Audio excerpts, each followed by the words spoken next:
Hello and welcome. बहुत से लोग ऐसे होते हैं जो क्रिटिसिज्म बिल्कुल झेल नहीं पाते।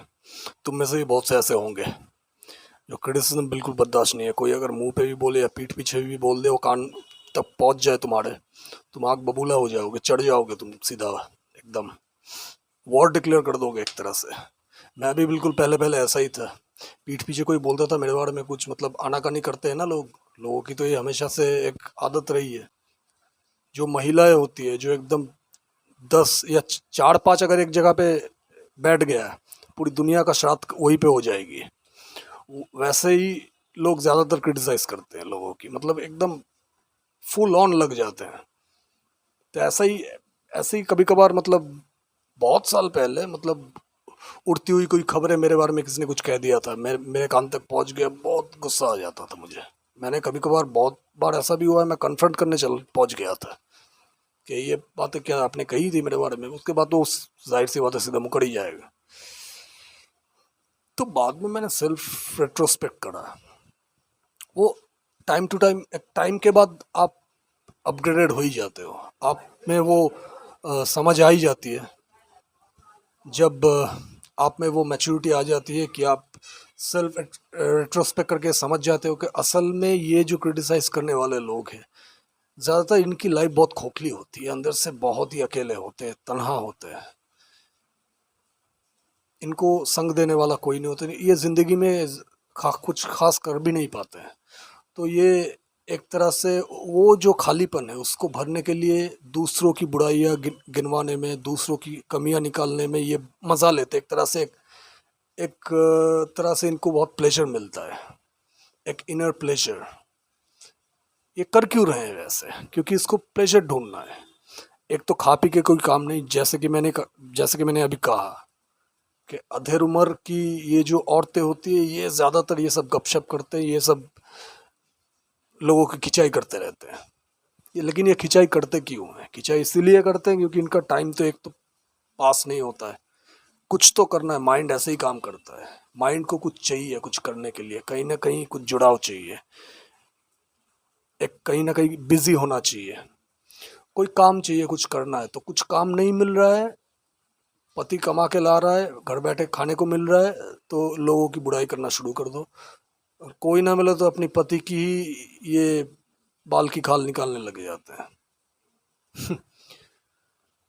हम, मैं ऐसा नहीं कर रहा हूँ कि ये महिला ही करते हैं, पुरुष भी करते हैं, हर कोई करता है।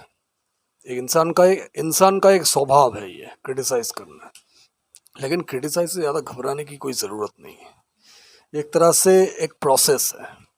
ये तुम्हारा टेस्ट है। ये God is trying to put you through this test, to for you to it's an opportunity for you to testify yourself कि तुम कितने ज़्यादा काबिल हो, कितने ज़्यादा सेल्फ रेट्रोस्पेक्टिव हो, अपने आप को कितना ज़्यादा समझा है तुमने। तुम खुद को जितना समझने में काबिल हो जाओगे, अपने आप को जितना सहजता से स्वीकार लोगे, और सेल्फ कॉन्फिडेंट जितना ज़्यादा होगे तुम, उतना लोगों की बातों को ज़्यादा ध्यान नहीं दोगे। लोग क्रिटिसाइज कर रहा है ना, तो करने दो। तुम बहुत लाइटली लोगे, हंस के उड़ा दोगे, कोई बात नहीं, करने दो। क्या पालेगा वो? तुम में तो कोई फफोले तो नहीं निकल आएंगे ना। वो करता है, वो उसकी रुचि है, वो उसका मन घटिया है, इसलिए वो घटिया हरकत ही कर रहा है, उसको खुशी मिल रहा है। तुम रेस्पॉन्ड नहीं कर रहे, तुम कोई रिएक्ट नहीं कर रहे हो, ये तुम्हारा बड़प्पन, ये तुम्हारी मैच्योरिटी है। यही तो बात है, यही सेल्फ रेट्रोस्पेक्शन का प्रोसेस है। इसी से आदमी गुजरते हुए आदमी सेल्फ रियलाइज्ड होता है। यही तो तुम्हारी सबसे बड़ी परीक्षा है कि तुम कितना ज़्यादा अपने में ठहरे हो, तुम कितना ज़्यादा स्पिरिचुअल हो, तुम कितना ज़्यादा सेल्फ रेट्रोस्पेक्टिव हो, अपने में सेल्फ रियलाइज्ड कितना से खुद। अपने आप को जो ज़्यादा जानता है, जिसने खुद को जाना है, इसका मतलब ये हो गया कि तुम खुद को नहीं जानते। कोई भी कुछ भी आके बोल रहा है, तुम उसको, तुम्हारे मन में शक है ना, तुम्हारे लिए शक है कि वो जो बोल रहा है वो शायद सच भी हो सकता है। तुम खुद को क्वेश्चन तो करो। कोई आके तुमको पागल बोल दे, तुम पागल थोड़ी ना हो जाओ, तुम गुस्सा थोड़ी ना कर दोगे। हालांकि गुस्सा करना भी चाहिए, कोई बिना बात के थोड़ी ना पागल बोल देगा, ऐसे कैसे बोल दिया। लेकिन तुम्हें पता है कि तुम हो नहीं वैसा, जो बोल रहा है वही होगा, तो तुम रिएक्ट नहीं करोगे। मैं एक एग्जांपल दे रहा हूँ, कोई भी कुछ भी बोल सकता है, तुमको कोई कैरेक्टरलेस बोल दे, तुम वो हो नहीं। वो औंधे मुंह गिरेगा जब ये पता चलेगा कि जिसके बारे में ये वो अनाप शनाप बक रहा है वो वैसा कैरेक्टर का है नहीं। तो लोग यही समझे कि जो ये अफवाह फैला रहा है तुम्हारे बारे में, उसी की कैरेक्टर में कोई खामियां है, वही कैरेक्टर से कुछ गड़बड़ है उसके कैरेक्टर में, इसीलिए वो लोगों का कैरेक्टर उछाल रहा है, लोगों के बारे में सब कैरेक्टर असैसिन कर रहा है लोगों का। तो इसमें घबराने वाली कोई बात नहीं, इसको लाइटली लो। ये एक प्रोसेस ऑफ सेल्फ रियलाइजेशन का ही एक रास्ता है जिससे गुजर के तुम अपने अपने तक पहुँचते हो। खुद को जानने के बहुत से आयाम होते हैं, ये एक आयाम है जिस पे होते हुए तुम बहुत से टेस्ट के through, it's a kind of universal test. Universe जो होता है ना ऐसे ही काम करता है। तुमने तुमने भी नोटिस करी होगी कि तुम्हारे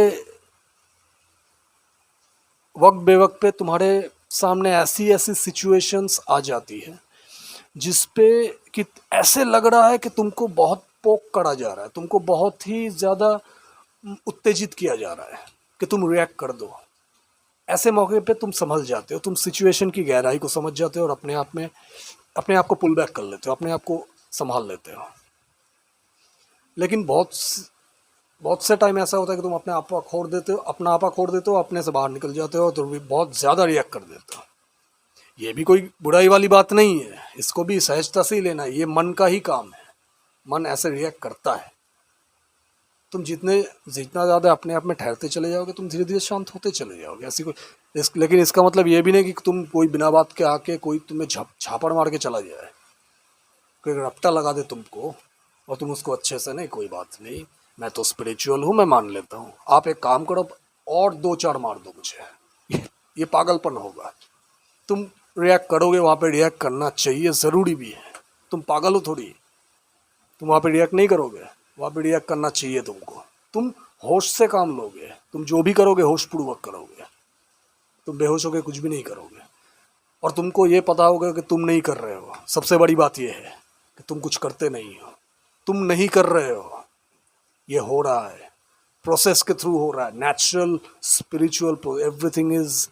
जब तब तुम एक बहुत पार की दृष्टि पा जाते हो, तुम इस समझ के साथ गहरे में उतरते चले जाते हो, समझ में ठहर जाते हो और तुम्हें ये पता हो जाता है कि कुछ भी तुम करते नहीं, यहाँ पे करने वाला कोई है ही नहीं। ये कॉस्मिक खेल है एक, it's a cosmic game that is being played out by the nature, consciousness, कुछ भी कह लो, भगवान, गॉड, सैल्वेशन, जेहोवा, कोई भी नाम दे दो, ये वही है जिसका कोई नाम नहीं। ये वही ये खेल खेल रहा है, खिलाड़ी एक ही है।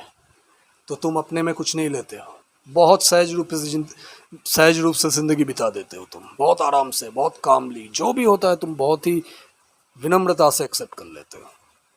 ज़िंदगी एक खेल बन के रहा है, ज़िंदगी तो खेल ही है, तुम इसको बहुत ज़्यादा सीरियसली ले लेते हो, इसलिए तुम सबसे ज़्यादा दुखी हो जाते हो, बात बात पे दुखी हो जाते हो, बात बात पे गुस्सा कर जाते हो, हाइपर्ड हो जाते हो।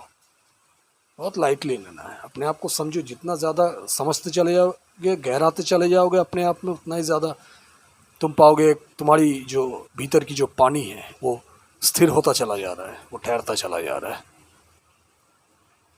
अंत में जाके वो ठहराव तुम पा ही लोगे, ये तय है, एक ना एक दिन तुम पा ही लोगे। Thank you so much, take care of yourself, bye bye.